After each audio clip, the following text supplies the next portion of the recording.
সেই ভোরবেলা থেকেই রজনীপুর গ্রামকে ভিজিয়ে দিচ্ছে লাগাতার বৃষ্টি। পথঘাট কাদায় লেপ্টে পুরো একাকার। অথচ এই বৃষ্টির মধ্যেই নিতাইয়ের বাড়ির সামনে জটলা পাকিয়েছে জনাদশেক গ্রামবাসী। বাড়ির ভেতরের দৃশ্যটা দেখার বড্ড ইচ্ছে তাদের, কিন্তু সাহস করে এগোতে পারছে না কেউই। কাল নিতাইকে বাজারে দেখলাম, কি সরল সোজা একটা ছেলে। হ্যাঁ রে পাটুডা, আমি তো বিশ্বাসই করতে পারছি না। গতকাল রাতে চিৎকারের মতো কিছু একটা শুনেছিলাম, এই দিক থেকে এসেছিল। ভেবেছিলাম মেঘের গর্জন টর্জন হবে হয়তো, কি শুনতে কি শুনেছি।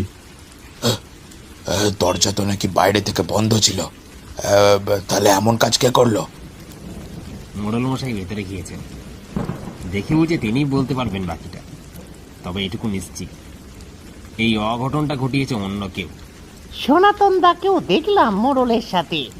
নিশ্চয়ই কোনো না কোনো সূত্র বের করে ফেলবে ওরা। নিতাইয়ের ঘরটা স্যাঁতস্যাঁতে আর অন্ধকার। দরজাটা বাইরে থেকে বন্ধ থাকায় ভ্যাপসা একটা গন্ধ ছড়িয়ে পড়েছে ভেতরে। মেঝেতে পড়ে আছে নিতাইয়ের নিথর দেহ, মাথায় ক্ষত, সেখান দিয়ে রক্ত গড়িয়েছে এক পাশে। লাশটার পাশে গম্ভীর মুখে দাঁড়িয়ে আছেন গ্রামের মোড়ল শ্যামল রায়। তার কপালে গভীর চিন্তার ভাঁজ।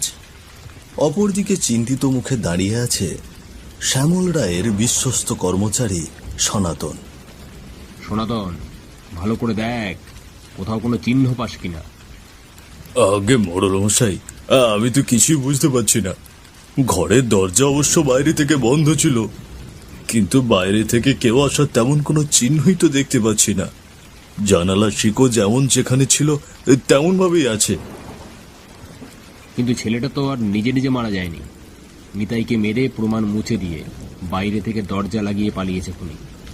নিতাইয়ের মাথায় আঘাতের স্পষ্ট চিহ্ন। ওকে হয়তো ধাক্কা দিয়েছিল, আর তারপর ওই দেওয়ালে লেগে ফেটে গিয়েছিল মাথাটা। কিন্তু কে করবে এমন কাজ? নিতাইকে তো খুব সহজ সরল ছেলে হিসেবেই জানে সবাই। সাত চড়েও যা রা নেই, ওর তো কোনো শত্রু থাকার কথাও নয়। শত্রু বাইরে থেকে আসে না সনাতন, ভেতর থেকেই তৈরি হয়। যা এবার বাইরে গিয়ে লোকজনকে বল সৎকারের ব্যবস্থা করতে।